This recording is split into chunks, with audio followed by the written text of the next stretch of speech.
Estamos aqui hoje no curso de Comunicação Social da Federal do Paraná para entrevistarmos um cidadão paranaense, curitibano, né, de longa referência histórica para a nossa cultura, tanto social, esportiva, que é o senhor José Hidalgo Neto, né, que todo mundo conhece como o Capitão Hidalgo. Muito obrigado, Hidalgo, Capitão Hidalgo. E contamos também com a colaboração do Daniel Ferreira, que é estudante da pós-graduação e que vai trabalhar conosco nessa entrevista. Bom, Capitão Hidalgo, muito obrigado, então. Novamente. Obrigado, digo eu, né? Isso é um privilégio. Então, é uma oportunidade enorme da gente contar alguns fatos, né? Mas é muito bacana esse momento. Eu que agradeço. Legal. Então, esse projeto que nós estamos denominando de Memória do Futebol Paranaense, Capitão Hidalgo, é exatamente para que você nos conte toda a tua experiência profissional, tanto a sua como atleta, né, como dirigente de clube que foi, e principalmente nesses últimos anos como jornalismo. Vou fazer aqui um breve relato, como garoto, numa época em que o futebol era olhado com muito sentimento. Eu aprendi a jogar futebol, aliás, gostava de jogar futebol, eu aprendi o futebol no questão respeito à torcida, o sentimento de gostar de jogar. Isso era uma coisa importante. E conservo isso na minha cabeça, mesmo que hoje a coisa esteja distorcida no aspecto financeiro, só se fala muito em dinheiro, não há mais a se comentar o que se jogava, o que se praticava e, ao mesmo tempo, comportamento da própria figura, como você viu no lado social. Naquela época, às vezes, o jogador ele tinha algum problema nessa área social. Hoje tem gente que oferece para jogador de futebol. Hoje todo mundo quer casar com o Neymar, que é a grande figura desse momento. Não tinha isso não, era um momento difícil até para o atleta, não se ganhava muito, mas no meu entendimento se praticava um grande futebol. E eu comecei lá atrás, 59, 60, 61, peguei o Juventus, São Paulo, uma equipe muito simpática, né? Equipe Grená, um moleque travesso, e lá joguei 6 anos, naquela época se jogava muito tempo, né? Você não ficava 2, 3 meses, beija o escudo e vai embora, não. 6 anos, fui aprendendo, joguei infantil, joguei juvenil, aspirante juvenil, e aí tinha aquela escada, você subia, descia, tinha idade, até chegar o profissional. Quando chegava o profissional não jogava, vinha para o aspirante, aí quando chegava era tipo assim uma faculdade. Você começa aqui, vai chegando até lá, dentro da tua convivência e aprendizado. Nesse teu início, né, como é que eram as relações de contrato de trabalho, a tua pessoal? Você tinha uma pessoa que cuidava disso? Como é que era essa... É motivo até de gente rir, não tinha nada disso. Aliás, como moleque, era contrato de gaveta. Você ganhava um troco, era gaveta, você não podia jogar em depois time nenhum. Aliás, não tinha esse negócio de lei hoje do passe, meu Deus. Se eu for pedir o passe hoje no Curitiba, eles não me dão. Você entendeu como é que é o negócio? Naquela época, puxa vida, eu lembro que eu tive de 69, um período para ir para o Santos, fiquei 5, 6 meses dentro do Santos e não tinha negociação, porque o clube, que eu estava em Piracicaba, é outro histórico que eu vou participar aqui, não me liberou para o Santos. Hoje o jogador não quer jogar mais aqui, Luiz. Professor, eu não quero jogar mais aqui, vou embora. Vai e joga em outro lugar. Hoje não, hoje está diferente, mas lá prendia-se o passe e você ficava naquela escravidão.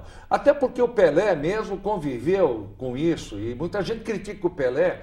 Claro que a coisa foi para um outro caminho, né? Nem tudo para um lado ou para o outro, mas o jogador era muito prejudicado, eu me recordo muito bem. E não tinha esse negócio de contrato, você assinava 10 folhas lá, era o salário que você ia ganhar, não era muito, não tinha empresário, não tinha coisa alguma. Era o clube que queria ficar com você. E você sabe, professor, que o negócio era tão gostoso, e sabe como era a valorização do profissional? Aquele ficava no clube. Uhum. Não é a valorização do cara sair do clube para ser negociado. Não, a valorização era quem ficava. Por isso que você escala até hoje, pode até escalar no caso Curitiba, de 73, 72, tem gente que escala o time do Curitiba e não sabe o time que vai jogar o próximo compromisso. Então, a finalidade era permanecer no clube dentro do salário que era razoável daquela época. Queria aproveitar, capitão, nessa época que o professor perguntou, Quando você iniciou, como é que foi? Você decidiu ser jogador de futebol? Chegou alguém para você, você é bom de bola, vamos... Foi isso aí. Né? Tinha aqueles negócio de olheiro, né? Eu jogava... Bom, eu gostei de jogar, sempre gostei de jogar futebol. Sabe? Desde moleque, na rua... E lá, eu sou do bairro da Moca, em São Paulo, e lá tinha um distrital, 30 campos. Eu ia de manhã no sábado à tarde, domingo de manhã e domingo da tarde. Viu, Daniel? Eu gostava muito de futebol. E é uma coisa que está em você. Você não aprende.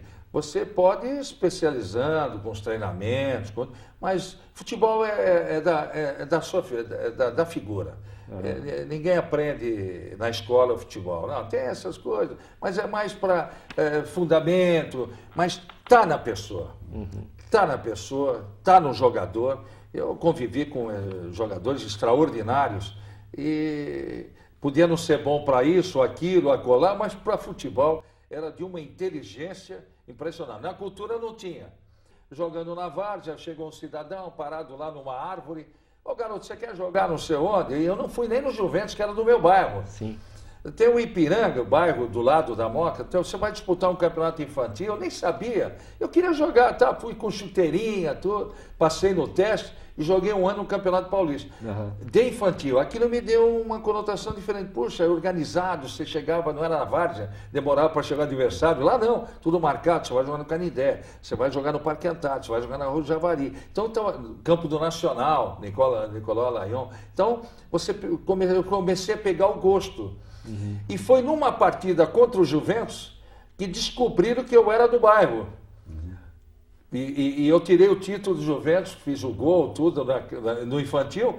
Eles falaram, mas esse rapaz é daqui, e como é que ele está no Ipiranga? Tinha esses laços, né? E o cara olhava e ia buscar lá no outro time, desde infantil isso daí. E aí eu vim para o Juventus, que eu tinha vergonha de treinar no Juventus, que era do meu bairro. E foi baseado, depois de estar jogando, que me pegaram. E eu fiquei 6 anos no clube, fazendo uma escola bonita, cheguei à Seleção Paulista, titular muitos anos, para depois sair e fui para o interior de São Paulo. E essa tua experiência profissional, você marca assim como um ápice dessa tua experiência profissional? Qual seria o marco dessa, enquanto atleta? Não, aí tem aí estende-se mais, né? Joguei quase 17 anos profissional. Mas eu vou dizer uma coisa para todos que estão nos acompanhando. Eu tive uma escola bonita, eu convivi com o Luizinho, o Pequeno Polegar, com o Gino, tá? Eu convivi com jogadores excepcionais, a Joaquinzinho. Eu fui aprendendo, né? Os veteranos daquela época. Eu era moleque, 16, 17 anos, treinando com aqueles grandes nomes do passado. Conheci o Valdemar Fiume, eu era moleque e jogava na preliminar de veteranos do Palestra Palmeiras, era o Lima, era o Rodrigues, Valdemar Fiume, o Berdan Catani. Eu tinha essa escola, porque eu tinha um amigo, o amigo do meu pai, que ele começou a me ver jogar e ele se interessou. Ele tinha sido um brilhante jogador, começou a me levar no meio disso. Acabava os jogos, eu ia no bar, o Sardo estava lá, eu lembro muito bem. Eles ficavam tomando cerveja, contando as histórias deles, como eu estou contando agora. E eu era um moleque, aprendendo com eles. Olha, você faz isso, você não faz isso, não faz isso. E aí foi, a ponto de, depois, dentro do Juventus, engraçado, Valdemar de Brito tinha sido o descobridor do Pelé e ele fazia parte. Aí falaram para ele, Valdemar, você não pode ajudar o garoto? Aí, não, deixa eu ver, vamos ver ele treinar. Não, leva jeito. Aí foram oferecer para o Rubens Minelli, que hoje é um baita amigo, né? Mas ele cuidava da coordenação de base da Sociedade Esportiva Palmeiras, de onde surgiram vários jogadores. E eu fui apresentado, ele olhou para mim assim, viu, Daniel? Ele olhou, ele falou, mas ele é muito magrinho, né? Mas escuta, dá uma B12 naquela B12, cuida dele, dá uma glicose, dá uma alimentação, ele vai bem, né? Mas o Menelo gostava dos caras fortes, ele queria não, mas gostava. Passado um tempo, eu estou no Juventus, titular do juvenil, né? Capitão do time, então um dia jogando com o Palmeiras na Rua do Javari, né? Ele era o técnico do Palmeiras.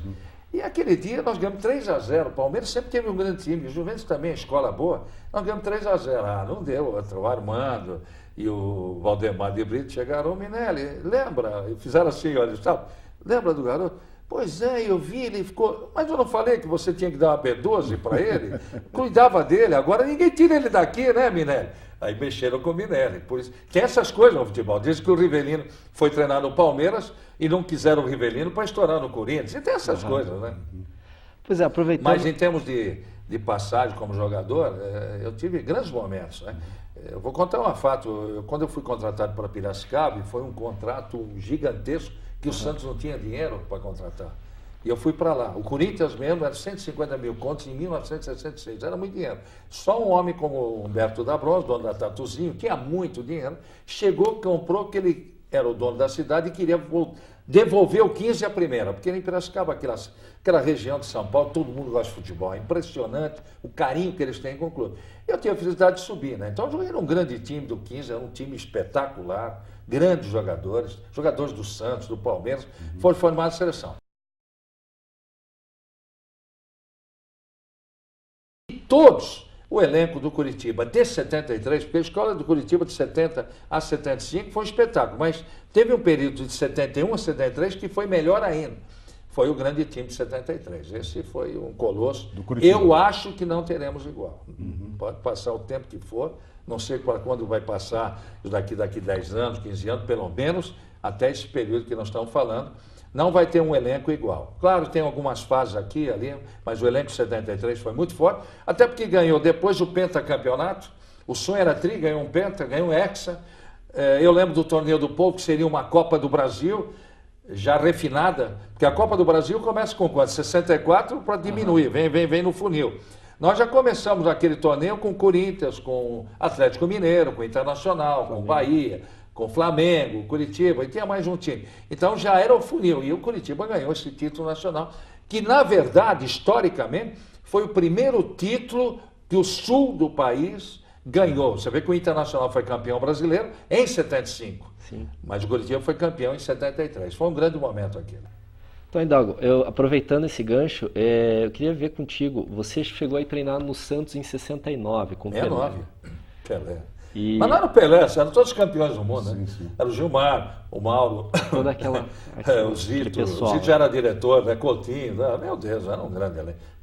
O Santos é a maior escola do futebol do Brasil. Sempre foi, sempre será. Você pode ver o que surge de jogadores no Santos, porque é escola.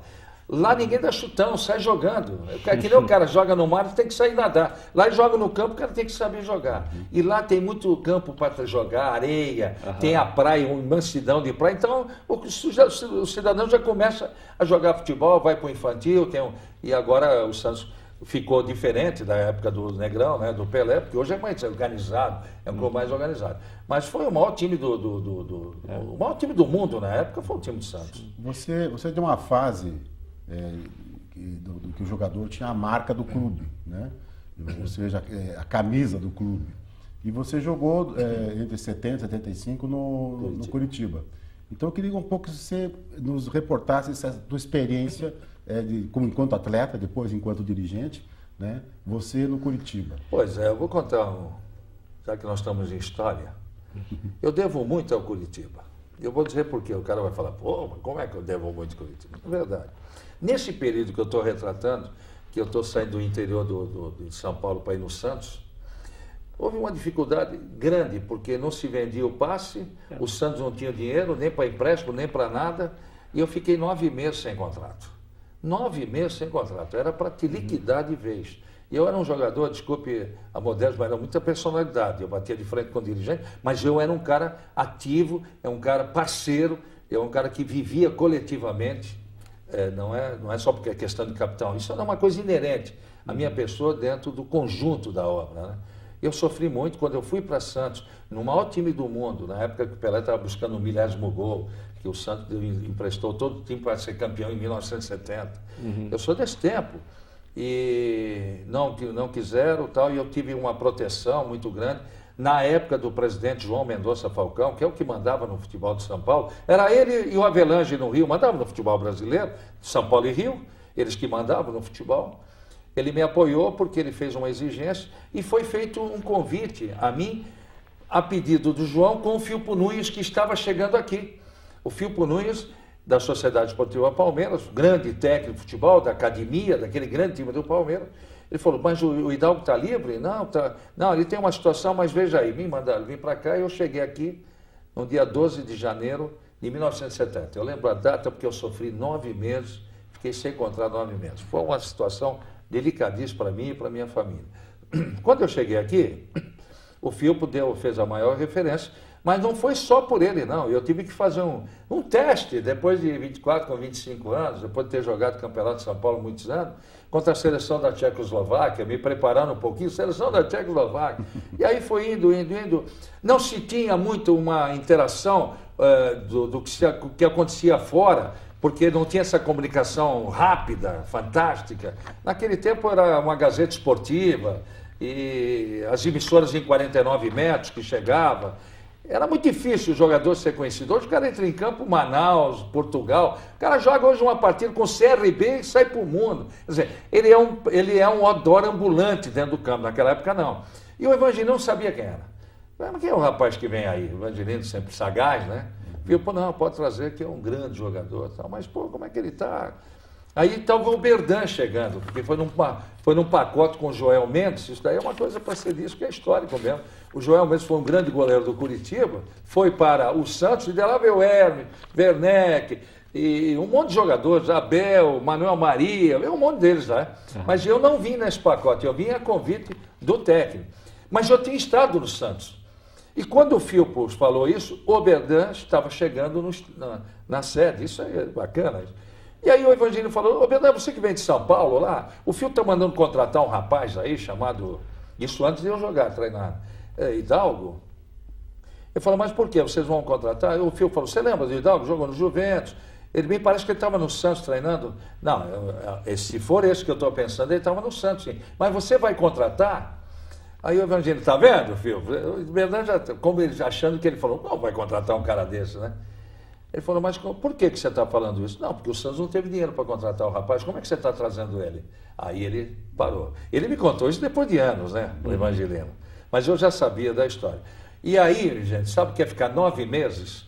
Eu entrava em igreja, rezava, ia aqui e ali, era convidado para fazer parte de tudo que pudesse rezar, para que eu pudesse ter um caminho para mim. Veja só que ponto. Às vezes o cara fala, mas ele chegou, foi autoridade. Não, e a porta? E quando eu abri a porta, ninguém fala? E o Curitiba abriu a porta para mim. Independente se havia uma dúvida ou não, depois o curso abriu a porta, eu tinha que mostrar a minha qualidade ou não. Aí o curso foi mostrando a qualidade, a postura, a personalidade, e cheguei na situação espetacular como atleta dentro do clube e dentro da sociedade. Então eu tenho que gostar do Curitiba. Contado a história, você gostou? Gostei. Então é uma questão de sentimento, que eu sei que hoje não tem muito disso. Exatamente. E aí, você falou dirigente. Curitiba tinha caído para a segunda divisão e o Giovani, que tinha perdido a condição de primeira divisão, me fez convite, aí vem essa lembrança de que alguma coisa eu tinha que fazer para o clube. Aí fui num momento difícil politicamente no clube, fui numa segunda divisão, não tinha esse dinheiro que hoje tem, que hoje é um grande clube organizado, ele caiu e não tem problema, vamos colaborar. Eu cumpri emocionalmente uma postura de um ano que era o meu trabalho dentro do clube. Isso me fez um bem danado. Portanto, meus amigos, fica aí a história de que eu fiquei dentro do clube, gosto do clube, porque devo ao clube até hoje, pode ter certeza. Uma pergunta mais de caráter político, né? Eu sei que você é uma pessoa de grande experiência no campo social, no campo... Esse momento que, para a nossa memória social e política, que o nosso núcleo é um núcleo que estuda futebol e sociedade. Então, eu queria um pouco as tuas impressões dessa relação, tanto quanto atleta, quanto um dirigente que começa nesse momento aí, a tua experiência em relação à ditadura militar. Como é que você rememora essa relação entre atleta, né, enfim, que tinha toda uma relação social com dirigentes, e depois um pouco se começa já como dirigente, ainda numa... porque veio em 64, né? Exatamente. Mas 64 era bem moleque. Sim. E é claro que não se tinha toda uma cultura, sabia-se de uma rigidez de sistema, mas eu confesso para você que a gente vivia de uma forma tão humilde na época, não se tinha condição financeira. Eu não falo de mim, falo por mim, eu falo do bairro onde eu vivia, as pessoas se davam muito bem, alegremente. Agora, vim sentir isso quando da comunicação, porque em 1975 eu iniciei no rádio, né? Eu me recordo uma passagem, só para vocês sentirem o que era a força. Algumas passagens eu tenho. Primeiro, uma exigência da Delegacia de Trabalho, né? Que, você sabe, vou até lembrar o nome dele, puxa, general, como é que era o general Massa? Acho que era o general Massa, que cuidava do trabalho aqui.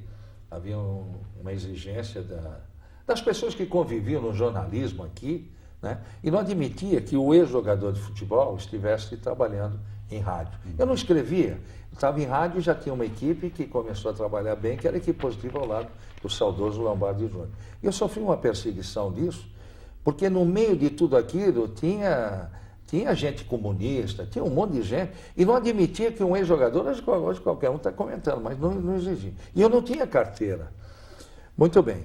Eu tive um apoio extraordinário, tive um apoio do general Zias Algauer, que era da DOPS. Porque fizeram, eu diria, desculpe o termo, sacanagem, de que eu teria criticado o general Márcio, que era do homem do Ministério, da Secretaria de Trabalho, ali na Vicente Machado, de que eu teria falado mal e tal, e foi uma relação de 80 nomes contra a minha presença. Como eu fui uma vez para Roma, foi a primeira viagem internacional, pelo rádio, com o Lombardi precisou de um silêncio, porque ele tinha batido uma vaca e deu um pouco de sangramento, e ele respondia toda hora para sair do país. Era uma rigidez que vocês não imaginam. E eu conheci o general, até mandamos você vê o que é a vida, mandei um postal para o general agradecendo, que ele liberou o Lombardi para a gente fazer o grande jogo. Foi a primeira grande loucura que nós fizemos. E dali foi crescendo, e aí a perseguição muito grande. Lamentei profundamente. Mas, quando chegou a Ferro e Fogo, de achar que eu tinha que entrar no estudo, estudar na época, exigência, hoje nem diploma eles estão querendo, hoje pode falar, você vê a coisa, aonde nós chegamos, só para o senhor saber onde nós chegamos. Hoje, eu acho uma aberração não permitir um diploma de trabalho e deixar como está, cada um faz a sua coluna. Bom, mas eu sofri mesmo um problema desse, e aí o general Gauer, Osias Gauer, ali na João Negrão, do DOPS, olha, aquela época, se você colocasse o dedo, você estava rifado. Ele não permitiu isso, me chamou, recebi um comunicado para estar lá, ele perguntou, fez muita pergunta, eu devo ele hoje está no céu. Ele ligou para o general Márcio e falou: o que está acontecendo? Eu sempre vi o Hidalgo como um ex-jogador, mas sempre um ídolo, sempre para o bem. Nós temos que preservar uma coisa dessa, porque não era só retalhar, não. Nós temos que preservar as grandes figuras da comunidade. O que está vendo? Não, por favor, o senhor atenda o capitão Hidalgo do que precisa. Ele não está escrevendo coisa alguma. Rádio, que eu sei, rádio não tem nada disso de ter diploma, nada. E na época, pode ser que eu esteja cometendo uma injustiça, nenhum jornalista da época tinha o carimbo de estudo, era aquela de, estou há 30 anos e deram o diploma, entendeu? E nenhum tinha, e fazia-se uma contrariedade. Essa é uma história que mexeu muito comigo, foi uma perseguição desleal comigo. E eu dava emprego para muitos, imagine, né? Mas eu tive esse amparo e o general me chamou um dia e ele falou: não, tudo bem e tal. Ele cumpriu porque ele tinha muitos sindicatos. Você sabe que naquela época sindicato é o que mexia muito com a política da cidade, do estado, e ele não queria atrapalhar-se com nada. Sindicato de jornalismo, de rádio, não sei o quê. Ele tentou fazer, mas aí veio uma exigência. E no meio de tudo isso, ninguém sabe dessa história, já que aqui é para se contar. Teve um outro rapaz que estava do lado aquele dia em que o general exigia muitas coisas. Ele estava fazendo o trabalho dele, que era uma outra figura do SNI. Olha só onde nós estamos, SNI, que Deus o tenha também, mas foi uma figura extraordinária, eu não tenho a lembrança do nome. E ele ouviu todo aquele pronunciamento. Falei: por que o senhor está querendo me tirar do rádio? Não, porque o senhor está preocupado com isso, porque eu sempre fui contundente, né? E dias depois, sem que o general soubesse, me chamou. Ele falou: faz uma homenagem ao general, vou te ouvir hoje às 11 horas, trabalhava na Rádio Universo, né? Aí fez um comunicado, ele gosta muito de você, ele gosta de Sicupira, porque ele é atleticano, e ele tem vocês como duas grandes figuras. Aí eu fiz aquele lero-lero, e aí ele carimbou e depois não tive mais. E uma outra, para você ver o que é isso, Em 77, em Buenos Aires, tinha o torneio Copa Roca, Taça Atlântico, jogava-se o Brasil, a Argentina, era o Uruguai ou o Chile, aquela coisa toda. E nós chegamos para fazer um jogo e, de repente, nós estávamos em 15 emissoras do Brasil e ninguém falou de lá. Lembra de Tupamar, ou se falava muito na época? Nossa, cortaram, o cara chegou com aquele facão, mas cortou todas as linhas lá embaixo, né? Onde vinha a ligação para todas as cabines. Só uma ficou, porque acho que não chegou o fio, que foi a Itatiaia de Belo Horizonte. Estamos falando para o mundo, porque eles acharam que aquela era a exclusividade deles, mas machucando a todos, né? Eu voltei, mas eu voltei tão aborrecido, porque era um investimento. Claro. Você está começando no rádio, você investia, mostrar que o rádio existia, mostrar que aqui a coisa também não era só São Paulo, Rio, era uma finalidade minha e do Lombardo, principalmente. Aí cheguei para falar horrores, aí só para encerrar, minha gente. Tinha lá um telegrama do Dr. Najib Shed, que era o proprietário da Rádio Universo, telegrama do, naquela época, ministro das Comunicações, o Geisel, general Ernesto Geisel, que pedia desculpas pelo acontecido, né, de uma forma gentil. Isso é um problema político, mas que o Brasil tinha interesse na Copa do Mundo de 78 na Argentina, e não contou por quê. E que a gente entendesse o fato, quer dizer, não fale nada, porque você tirava rádio ar. Tirava rádio ar. Então, esse é um convivência. Hoje a coisa ficou mais aberta, né? Mas são momentos, né? Uhum. Então, capitão, entre 70 e 75, o Coritiba vai montar a equipe que é tida como... vai ser a equipe da década, né? A era de ouro do Coritiba, considerado por muita gente. Eu queria que você falasse um pouco dessa época, que o Coritiba vai conquistar a fita azul, vai ter aqueles atletivas de 72, que o Atlético ganha 7 partidas no turno, o Coritiba... Foi bonito, essa é uma história bonita, é longa, não tem problema. O Coritiba volta à discussão, ganha também. 72 foi, porque o Coritiba iniciava em 71 todos os títulos, ganhou 8 na década de 70. Uhum. De 72 é uma história bonita, até porque o Atlético tinha um grande time de futebol e tinha ganho o primeiro turno nessa façanha. É o seguinte, Curitiba tinha uma excursão, coisa que não tem hoje. A CBF não permite, você pode ver aí, pode ler jornal, tal, não sai um time do Brasil, a não ser um título mundial, não sai um time do Brasil para jogar fora. Nenhum time do Brasil faz o seu marketing, leva os jogadores para jogar lá, para negociar por lá, não se tem mais isso. E o Curitiba saía numa estratégia do presidente João Avelange.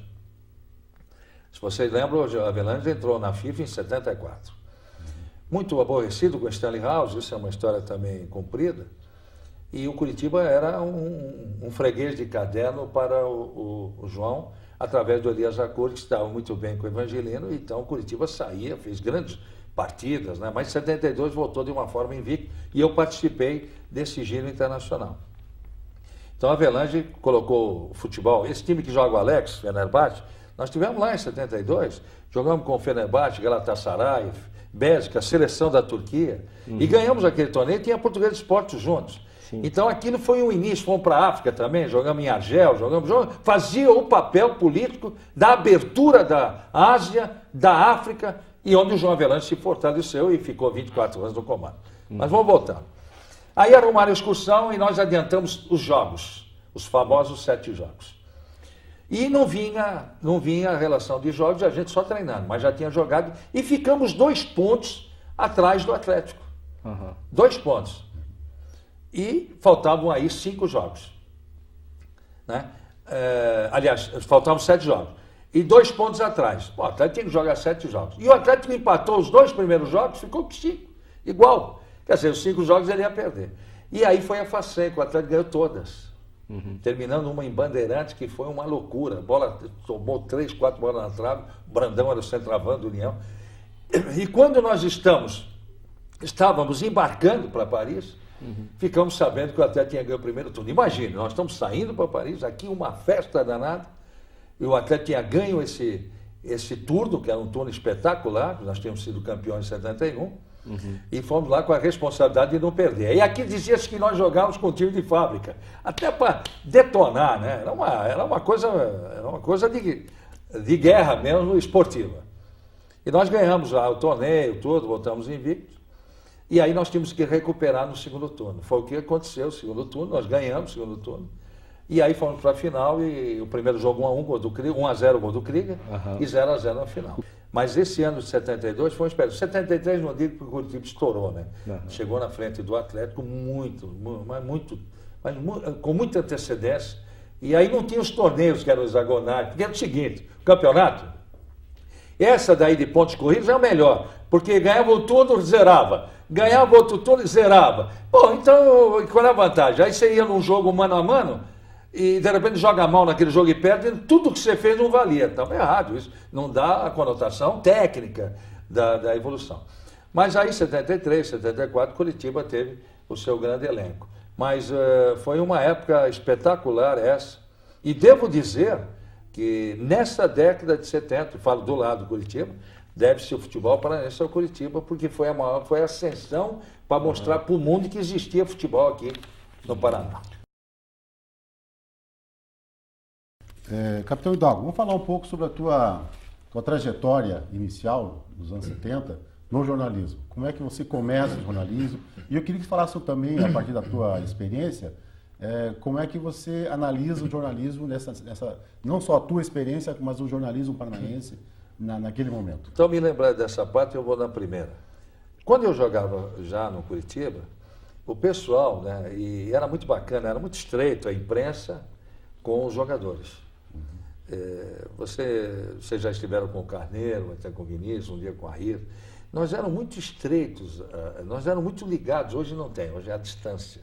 Até porque o futebol partiu para um outro lado. Hoje não tem, hoje você não tem uma ligação com os jogadores. Claro, eles sabem quem você é, mas é muito distante. Mas naquela época, como o rádio, como a comunicação, como o futebol, nós tínhamos que andar juntos. Eu lembro, Curitiba ia para o Nordeste, naquele avião da Transbrasil, saía 3h30 da tarde aqui, chegava no Mimê, em Belém.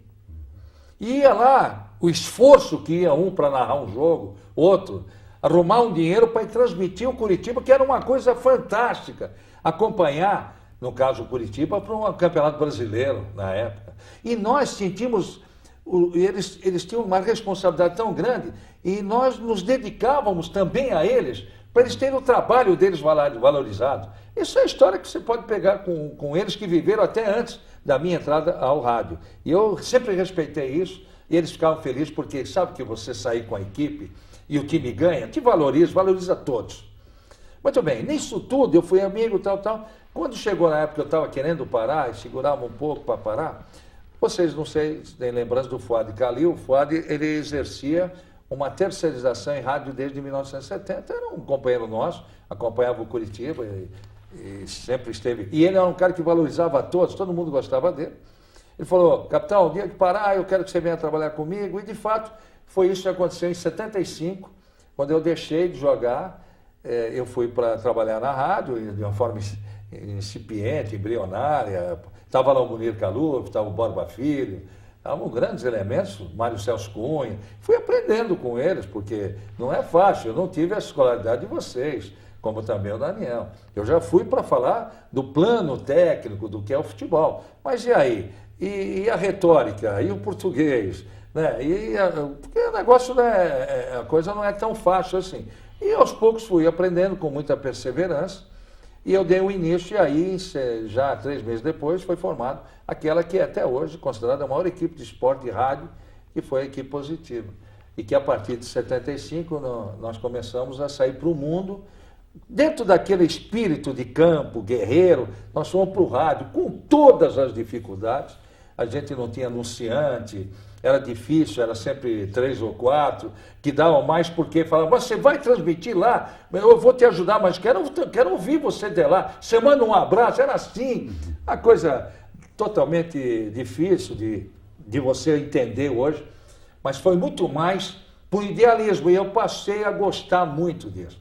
Tive muitas vezes oportunidade de sair para fazer outras coisas, e fiquei como 36 anos, e aí misturei no meio do futebol e do rádio, e fomos aprendendo, e principalmente a responsabilidade, porque a gente chega num momento que sabe que você está falando para a comunidade, e a responsabilidade de você valorizar as nossas causas, e o atributo, porque o personagem do Paraná, ele tem uma dificuldade de parabenizar as pessoas. Eu não vou dizer nem que seja autofágico.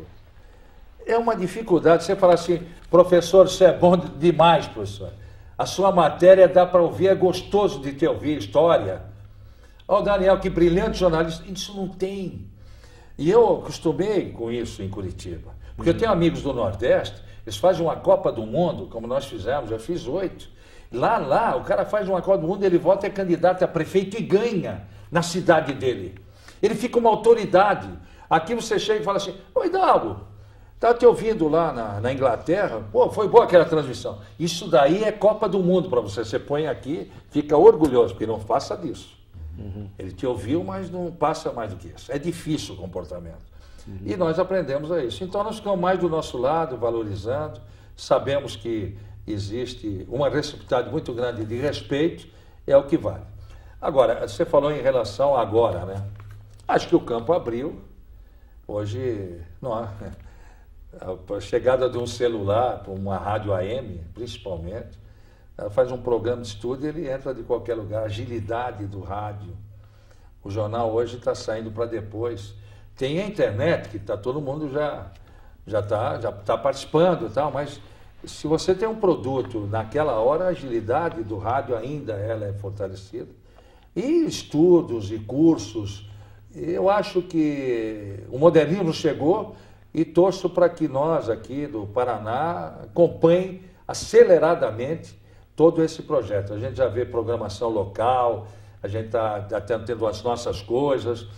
Alguns dirigentes de comunicação entendem que nós temos que falar para o nosso povo. Esse negócio de trazer só coisa de fora também é uma coisa para se pensar. E ela não está vendo assim, está vindo para que o cidadão dê a todos, olha, eu estou trazendo para vocês noticiário nacional. Se fosse isso, bacana, não é. É para evitar custo, para tirar emprego de gente que está chegando no rádio, principalmente no rádio, na comunicação. Não tem aquele dirigente, não, vou contratar gente daqui, a programação é local. Procurem, até peço o favor, procurem. Quem é a liderança hoje no rádio? A liderança de anos, não falo nem de hoje, de anos, em AM, FM, produto local. A rede chega, tem que saber trabalhar, mas ela quando chega é 10º lugar no local. Você não quer saber, porque até a televisão ela coloca tudo o que está acontecendo no mundo. Mas o rádio ele não pode ser desprestigiado dessa maneira, porque os caras que estão comandando o rádio não têm a capacidade de tocar uma emissora de rádio. Desculpe, isso é uma verdade nua e crua. Aproveitando esse gancho que deu dessa questão da formação do jornalismo e esse embate com as redes nacionais, eu queria que você fizesse um pouco uma comparação entre o desempenho esportivo dos nossos clubes, né? Em particular Atlético, Curitiba e até mesmo o Paraná, né? O desempenho esportivo e a relação que esse desempenho tem na questão do jornalismo e da configuração desse esporte paranaense em relação ao esporte brasileiro. Bom, já está um pouco melhor. Mas eu trabalhei em São Paulo. Eu trabalhei 3 anos na Rádio Tupi de São Paulo, fiz Copa do Mundo na Itália, pela rádio, era uma rádio de rede, uma emissora, Rádio Tupi com um monte de emissoras ligadas a essa rede, e trabalhei em 98 na França com a Rádio Record, potencial de Rádio Record. Olha, o cidadão que está fazendo rádio em São Paulo, ele comenta o Corinthians o tempo todo, o Palmeiras, eles não querem saber se o Curitiba está bem, está mal. Quando está maravilhoso, eles dão uma linha. Ninguém fala da gente. É difícil, se a gente não berrar aqui. Eu participei já de debates e eu já fui contundente. Eu trabalhava numa época na Rádio Globo e tem uma rede, Enquanto a Bola Não Roda, Brasil, Enquanto a Bola Não Roda. E tal Gerson, meu querido amigo Gerson, tudo lá. Eu contundente, eu discuti com o presidente do São Paulo, hoje falecido, quando naquela época do São Paulo não via jogar aqui contra o Atlético na Baixada, e levou o Atlético para jogar em Porto Alegre, descaradamente. Isso não é desportividade. E falei horrores.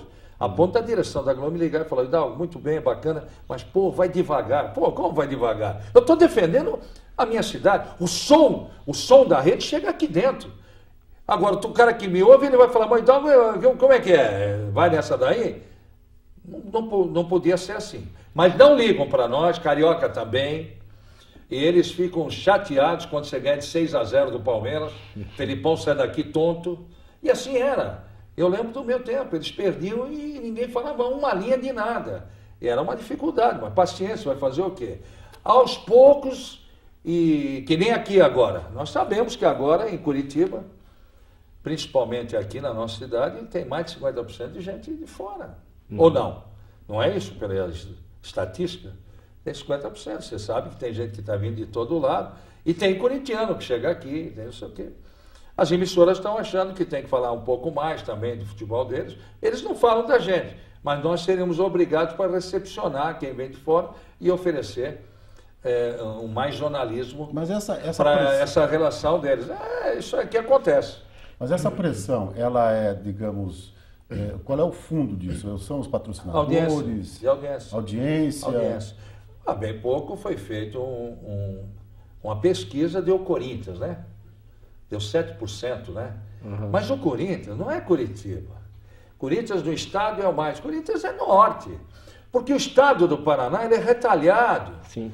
A cultura é diferente. Nós estamos, olha, a força do nosso futebol vai no raio de 150 quilômetros. Londrina, quando tem um atletismo, eles fazem Palmeiras e 15 de Piracicaba. Eles não fazem o atletismo. Eles não querem essa ligação. Você vai a Maringá, a mesma coisa. É o time de lá, e às vezes nem tem, mas é o futebol de São Paulo. Vai lá, não é Sudoeste, né? Cascavel, lá, tudo internacional. Quando não é o Inter, é o Grêmio. E nós falamos para 150, então nós temos que nos defender, criar um biombo para isso.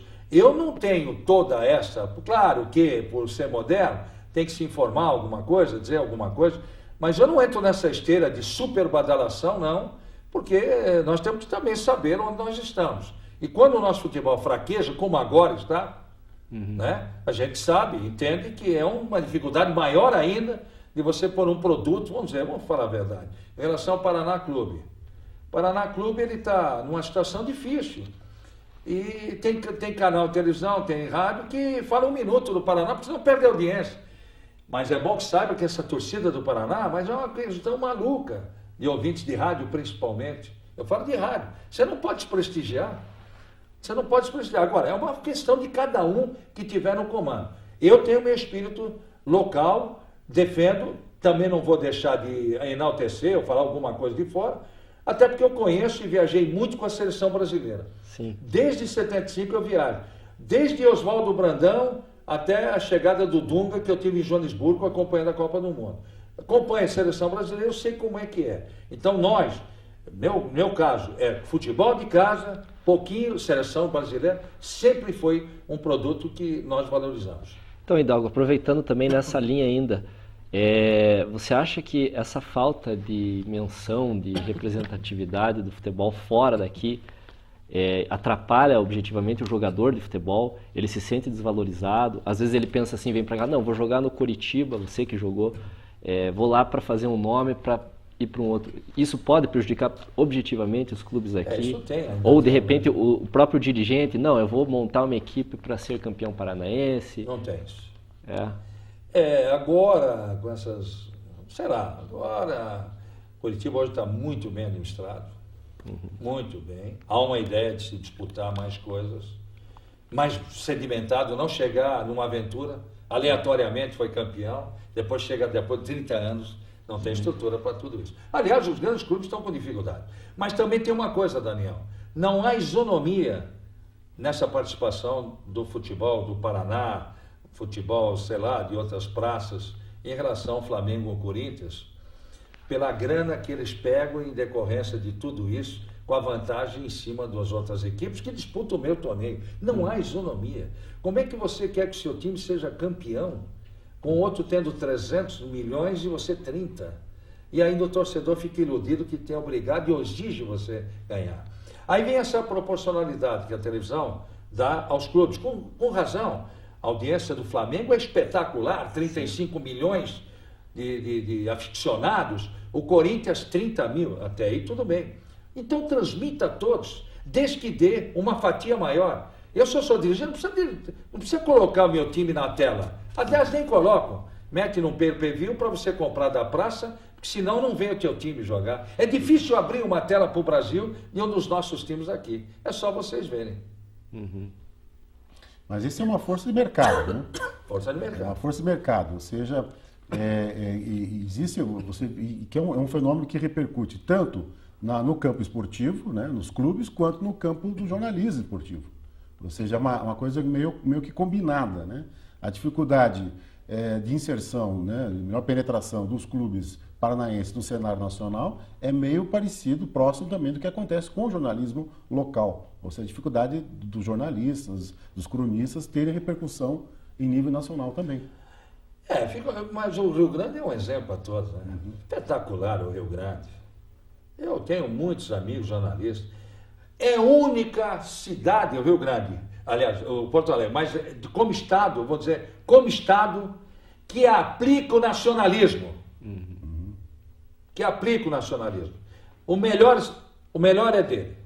E quando tem um cara que saiu daqui, vai jogar e é um nome na Alemanha, não sei o quê, eles falam com o cara diariamente nos programas, como é que você está? Você foi campeão na Alemanha. Eles fazem questão de valorizar gente da casa. Eles fazem é o tal do folclore, é o tal da bombacha, não sei o quê, brincam muito com eles, mas eu estava na Copa, olha só, eu estava, por coincidência, fazendo o Mundial, eu fiz 81 Flamengo e 83 com o Grêmio em Tóquio. E o Grêmio ganhou do Liverpool, Hamburgo, ganhou aquela partida na prorrogação e tal.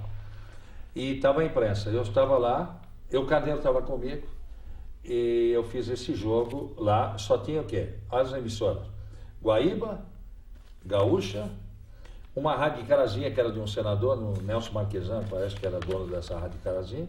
Nem a Globo TV fez tubo do Rio, e a Rádio Clube que eu estava. Até recebi uma carta do então governador Jair Soares, do Rio Grande, pela nossa maneira de valorizar o Rio Grande, porque nós fomos defender o Rio Grande numa emissora que tinha 49 metros, espetacular. Então, essa foi uma valorização e curricular. E aí está lá o Santana, que é um polêmico da terra, né? E um dia após, nós nos encontramos lá em Tóquio, ele falou: Hidalgo, você sabe qual foi a matéria que eu mandei para o 0 Hora, né? Você veja onde chega o negócio. A matéria que eu mandei, porque ele é contra o Inter, aquelas rivalidades, né? Ele escreveu assim: a terra é azul. Veja o que a determinação deles em relação a esse comportamento. Então, eu acho que quem aplica, dentro da pergunta, o jornalismo mais nacionalista é o Rio Grande do Sul.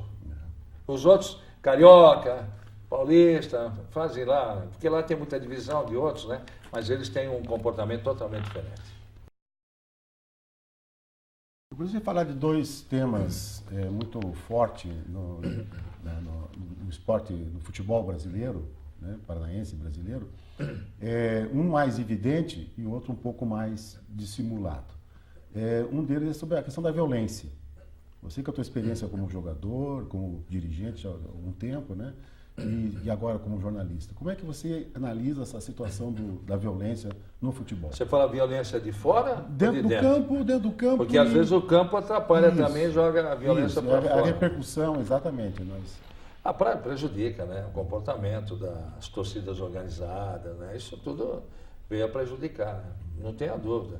Eu não convivi como atleta esse problema. Confesso para vocês. Aliás, eu lembro o Atletiba, no Couto Pereira, era dividido meio a meio, não é 10%, meio a meio. E tinha uma cordinha, eu via lá dentro do campo, tinha uma cordinha com 5 guardas, até para dizer que aqui você fica aqui, que eu fico do lado de cá. E dividia o estádio. Estádio bonito, cheio. Você vê foto de 1972, tem o quê? 38, quase 40 anos. Estádio tudo cheio. Os Atletibas. Não tinha nada de violência. Tem cada história bonita, que casaram num jogo e tinha a festa lá no ginásio. A gente ouve falar tudo isso. Hoje não, o comportamento hoje é muito difícil, hoje é muito complicado. E eu não sei se é um fenômeno social, fenômeno que se coloca nisso, porque também tem gente que entra no bolo, flutua no bolo até para se aproveitar. Isso aqui é um problema sério e prejudica o espetáculo. Né? Tem muita gente que não vai ao jogo mais porque tem medo do que aconteça no espetáculo. Outro assunto que a gente tem pesquisado no nosso grupo de trabalho, do futebol e sociedade, é a questão do racismo no futebol. Até essa semana, 15 dias atrás, mais ou menos, né, o presidente Blatter da FIFA fez um pronunciamento que teve uma repercussão bastante complicada e meio negativa. Ele afirmou que não havia racismo, que no final eram apenas algumas... que você cumprimenta e resolve tudo. Como é que você vê, como um atleta e como jornalista, como é que você experimentou e viu e vê essa questão do preconceito étnico, racial? Falou bem, preconceito. Não pode existir, né? Não pode existir. Eu convivi com muitos atletas de raça negra, né? Que é raça, né? Raça negra. Pô, são pessoas maravilhosas. Idiotice do Blatter, isso prejudicou muito. Agora, tem uma coisa, quer liquidar isso? É colocar uma lei no esporte. Que o jogador que aplicar isso, não vou nem falar dirigente, mas o jogador que falar bobagem, que tem muitos que falam, tem que ser banido. Assim como um lance que nós vimos de um zagueiro do Internacional Bolívar em cima de um garoto, uma revelação do futebol brasileiro, Dodô do Bahia, quebrou a perna, o rapaz vai jogar daqui a um ano, tem que ser banido do futebol. Banido. Isso tem que ser lei. Não tem que ficar indo lá porque não está na lei, vai para o juiz na hora, daqui 6 meses. Pô, vai ficar agora o cara 6 meses sem jogar. Não, lei. Você prejudicou a carreira do cara, sai, está fora. O cara vai ser mais comedido. A mesma coisa a lei do racismo. Se não tiver, não adianta. Não adianta, vai ter sempre.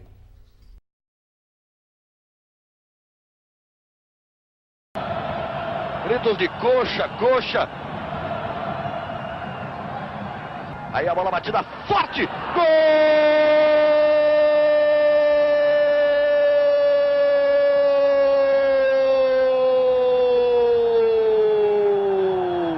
Do Coritiba! Olha o lançamento pro Kleber. Tem outra vez a chance da jogada de ataque. Vai partir o Fabiano pela esquerda. A jogada é com ele. Alex Mineiro na área. Adriano também. Ele bateu cruzado. Olha o gol! Foi em 1º de junho de 85. E lá eu levei, formamos uma equipe. Luiz Augusto Xavier. Sim. Linhares estava começando. O Sicupira. O Sérgio Silva. Mais alguns elementos que estavam fora de rádio. Iniciamos um trabalho e que em pouco tempo de equipe, você vê que foi dia 1º de junho, no dia 31 de julho o Coritiba foi campeão do Brasil no Maracanã e foi feita a maior promoção para esse jogo. Nós estávamos iniciando, quer dizer, por mais que você fosse veterano já no meio, nós estávamos iniciando um trabalho por uma emissora, um prefixo, já que a Clube era uma marca extraordinária e onde eu tinha trabalhado há 10 anos. E nós levamos 35 ônibus, fizemos uma promoção maluca que hoje não se faz. Professores, 35 anos para o Maracanã, tudo com ingresso pago e alimentação paga. O que você viu de bolo lá foi dessa promoção que nós fizemos da Rádio Cidade. Então Hidalgo, em 1985 você vai formar essa equipe com o pessoal lá na M Cidade e você acompanhou o campeonato do Coritiba, o campeonato inteiro, né? Eu queria ver contigo, eu estou estudando esse período, a gente vê que tem muita dificuldade do Coritiba em montar a equipe. Tem um lateral chamado Jaime Boni, que até seria sintomático falar dele, porque ele diz que vem do Santo André, acaba não vindo. O diretor de futebol do Coritiba tem muita dificuldade em montar a equipe. Eu queria saber de você o que você sentiu que foi um fator determinante para aquela... 85? Em 85, naquele campeonato, que o Coxa começa a primeira fase... Só foi possível porque não eram os pontos corridos. Porque você cresce no mano a mano. O Grêmio é um time que no mano a mano não vai ser campeão nunca, assim, de pontos corridos. É difícil o Grêmio. Ele é bom no mata-mata. Tem time do Brasil que é bom no mata-mata. Isso é histórico. Né? O Santos, quando foi campeão em 2002, o Santos, a vaga era do Coritiba, ainda esticando um pouco mais essa conversa. O Santos foi 8º, entrou no jogo Coritiba que perdeu aqui do Figueirense, se você lembra bem. Aí o Leão era o técnico do Santos, entrou em 8º e ganhou o campeonato com números bem menores do que quem ganhou o campeonato inteiro na frente. Naquela época o Coritiba se aproveitou bem desse mata-mata. E tinha também uma figura notável, espetacular, além do do trabalho de bastidor do Evangelino, foi o Enio Andrade. Gaúcho, estilo gaúcho, no mata-mata, no pega-ratão. Tinha um grupo de moleques, tinha alguns experientes, 4, 5 jogadores experientes muito bons, e colocou ali um Toby, né? O garoto lá no lado direito, o Andrezinho, né? Tinha o Almir, que era um jogador muito bom na minha cancha. Pegou o Gomes, o Vavá era jovem, o Dida era jovem, né? Tinha o Marcos Aurélio, que era que jogou depois no Cruzeiro, também era um jogador. O Índio estava. Leila começando, e o Edson, que era já um jogador do Flamengo. Então ele mesclou ali, mas com muita perseverança, garra e esquema tático. Ganhou assim, impressionante, no mata-mata, na rigidez, que é o estilo do futebol gaúcho, e ele levou o Curitiba ao título. Não só esse, né? O Enio ganhou com o Grêmio, ele ganhou 3 títulos nacionais, né? Foi uma etapa, e não tinha time, se você olhar bem, para ganhar um campeonato. Então você avalia que não é expressão de a conquista. Depois eu quero fazer essa mesma pergunta que ele fez em relação em 2001 ao Atlético, né? Você acredita que não foi expressão, digamos, de uma organização? O Atlético já foi mais. 2001 foi. O Atlético foi. Você vê, o Curitiba ganhou esse campeonato em 85. Nós fomos para a Libertadores no Equador. O Curitiba já não tinha metade do time lá, porque não pôde renovar contrato. O Curitiba foi campeão em agosto. Aí, em abril do ano seguinte, teve que jogar no Equador. E já não tinha time, estava esfacelado. Quer dizer, é aquela época que você chegava aleatoriamente. Cometa, bum. O Atlético não. Quando ele chegou, ele ainda já tinha uma base. Desde 95, com o Mário Celso Petralha. O Atlético não, já tinha base. É que teve que vender um ou outro jogador, porque era muito dinheiro a coisa, era um fator de valorização, que jogaram dentro do patrimônio. O Atlético aproveitou bem essa época do patrimônio. Hoje está esfacelado de novo, tem que começar de novo. E o Curitiba, de uma forma inversa, hoje entra em qualquer competição já com 80% de um elenco formado. Então, essa é a condição de momento. O clube que conseguir melhorar o patrimônio, conseguir, dentro do que ele recebe, criar esse sentimento. Se você olhar o time do Curitiba nesse momento que nós estamos falando, muitos deles já têm quase 2 anos no clube. Isso é difícil de acontecer. Na época minha, 6 anos você ficava. Hoje 2 pode dar um cartão. Você não vê que eles dão um cartão? Você jogou 100 jogos, viu, Luiz? Você tem 100 programas, vou te dar um cartão. Hoje, né? Eu joguei 350, eu nunca ganhei o cartão, mas fiquei os 6 anos. O momento é diferente, totalmente diferente. Muito dinheiro, só se fala em dinheiro. Hoje, quando você vai montar um time, um clube, você vai dirigir um clube, eu aprendi isso na minha passagem de coordenador no Curitiba, que tinha uma diretoria espetacular na condição administrativa do clube. Você pode idealizar, eu vejo os caras falando assim, o planejamento, bom, e orçamento? E onde vem o dinheiro para o orçamento para você fazer o que você está idealizando? Você tem que saber o dinheiro que você vai aplicar ao longo da temporada. Aí você contrata, não vai. Ou o meu objetivo será esse, porque eu não vou conduzir, não vou deixar esse time quebrar. É assim que está regendo, o futebol está sendo levado dessa maneira. Gostaria que você fizesse uma análise também para nós a respeito da expectativa sobre a Copa de 2014. Tanto do ponto de vista esportivo, ou seja, as possibilidades da seleção brasileira, quanto do ponto de vista social e econômico da realização da Copa. Eu sou a favor. Eu vivi 8 mundiais e vou dizer mais. Se você for em algumas cidades hoje, que teve como sede Copas do Mundo, lá atrás, você vai falar, mas como jogaram aqui uma Copa do Mundo? Se você vai conhecer, se for a Uddevalla, na Suécia, onde nós ganhamos da Áustria 3-0, em 58, aquilo era um sítio. Agora mesmo vai ter, 12 de junho desse 2012, vai ter a despedida do Brasil com a Suécia no estádio de Rasund, em Solna, que é uma comunidade próxima a Estocolmo, onde o Brasil foi campeão em 58. Então, eu sou favorável. Então, na época, não se tinha os grandes campos. Como é que o Chile poderia fazer uma Copa do Mundo hoje, com Vinha del Mar? Nada. A partir de 90, professor e Daniel, a partir de 90, aquela loucura de construção de estádio começou na Itália. A Itália ficou com um poderio esportivo fantástico. Derrubou um estádio, fez o outro. Você vai no Giuseppe Meazza, que era o San Siro, meu Deus. O São Paulo e Nápoles. Eu transmiti vários jogos em muitas dessas cidades. Hoje é um espetáculo o estádio. E de lá para cá veio essa ideia de se fazer uma loucura. A França fez cada estádio. Saint-Denis da França é uma coisa louca.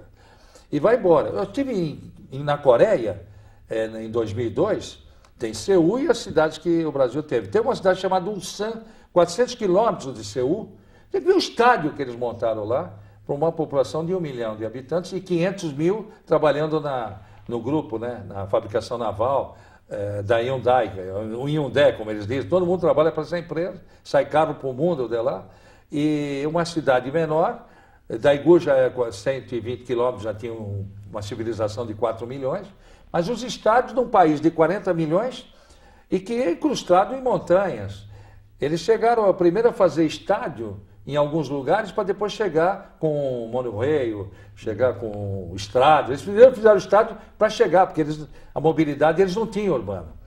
Então eu sou a favor.